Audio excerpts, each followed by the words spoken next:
এই দিনটি ছিল আমাদের ঢাকাতে শেষ দিন এবং রোজার প্রথম দিন। আসসালামু আলাইকুম, hello everyone, hope you all are doing great. রোজার প্রথম দিনই আসলে আমরা ঢাকা থেকে খুলনায় চলে এসেছিলাম। আর বিদায় তো অবশ্যই অনেক বেশি কষ্টের হয়। আমার খুবই মন খারাপ হচ্ছিল আমার বাবুটার জন্য। আপির জন্য এখন আমার অতটা বেশি মন খারাপ হয় না, বাবুর জন্য অনেক বেশি মন খারাপ হয়। আর বাবু বুঝতে পারছিল যে আমরা চলে যাচ্ছি, ওলো মাম্মা, লিম পাপ্পা, আন্নু ওরা চলে যাচ্ছে। এই জন্য ওর মনটা অনেক স্যাড ছিল, অনেক গ্লুমি ছিল, ওকে দেখেই বোঝা যাচ্ছিল। মানে হাসতেছিল না, কথা বলতেছিল না, চুপ করেছিল। তারপরেও চলে তো আসতেই হতো, কিছুই করার ছিল না। আসলে খুলনায় ঢোকার একটু আগ মুহূর্তে আমার মামাদের জন্য ওয়েট করছিল রাস্তায়। তো আমরা একটু বাস থামিয়ে মামা আমাদের জন্য বাড়ি থেকে বেশ কিছুটা জিনিস নিয়ে এসেছিল, ওগুলা নিয়েছিলাম। তো তখন আসলে আমার ফোনে চার্জ ছিল না, আমি আর ওগুলো ভিডিও ফুটেজটা নিতে পারি নাই। তো আমাদের খুলনায় ঢুকতে ঢুকতে অলমোস্ট 1টা বেজে গিয়েছিল। দেন বাসায় আসতে আসতে আরও কিছুটা সময় লেগেছিল। তারপর বাসায় তো অনেক দিন ছিলাম না, আসার পরে খুবই খারাপ অবস্থা ছিল বাসার। তো ওগুলো কোনো রকম একটু টুকটাক ক্লিন করে আমি শাওয়ার নিয়ে নামাজ আদায় করে দেন আমি ঘুমিয়ে পড়েছিলাম। আর অনেক বেশি টায়ার্ড লাগছিল আসলে। আর ঘুম থেকে উঠতে উঠতে আসরের আজান দিয়ে ফেলেছিল। কিন্তু আমি যখন কিচেনের দিকে তাকালাম, দেখলাম যে আম্মুর প্রিপারেশন অলমোস্ট ডান, মানে ইফতারির জন্য।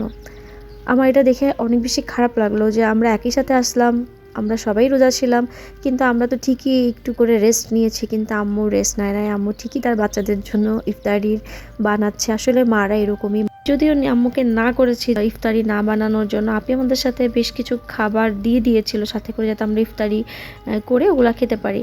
কিন্তু তারপর আম্মু চিন্তা করলো যে যেহেতু রোজার প্রথম দিন, তাছাড়া কালকে মিট চলে যাবে ওর কর্মস্থলে, তো এরপরে আবার কখন একসাথে ইফতারি করা হবে। তো আম্মুর মতন করে যা যা বানিয়েছিল, এখানে ডিমের চপ ছিল, আলুর চপ ছিল, বেগুনি, মিষ্টি কুমড়া দিয়ে একটা চপ, ছোলা, তারপর ফ্রুটস ছিল। আর আমি আম্মুকে আসলে টুকটাক হেল্প করছিলাম। তো এখানে আমি একটা ফ্রুটস নাটস আর একটু টক দই দিয়ে একটা মিক্সড চিরা বানিয়ে নিয়েছিলাম। এটা খেতে আসলে অনেক ভালোই লাগে, টেস্টি লাগে, ঠান্ডা ঠান্ডা একটা ব্যাপার আসে। অনেক গরমও পড়েছে আর একদম ইফতারের সময় অলমোস্ট হয়ে গিয়েছে। তো আমাদের সব কিছু গোছানোর শেষ। তো এখন আমরা ইফতারি নিয়ে বসবো। আজানের পরে নামাজ পড়ে ইফতারিটা করছিলাম। আর এই ছিল আমাদের রোজার প্রথম দিন। রোজার প্রথম দিন তো আমাদের আসলে অনেক ব্যস্ততার মধ্যে কেটেছিল। তো সব কিছুর জন্য আল্লাহর কাছে শুকরিয়া আদায় করি, আলহামদুলিল্লাহ। তিনি আমাদেরকে সুস্থ রেখেছেন, সুন্দরভাবে রেখেছেন। আল্লাহর কাছে দোয়া করি যেন আল্লাহ আমাদেরকে রমজানের গুরুত্ব বোঝার তৌফিক দান করে, আল্লাহ আমাদেরকে হেদায়েত দান করে। আসুন আমরা সবাই সবার জন্য অনেক দোয়া করি। আর ভিডিওটি আজকের মতো এখানেই শেষ করছি। আপনারা অনেক অনেক বেশি ভালো থাকবেন, সাবধানে থাকবেন। আল্লাহ হাফেজ।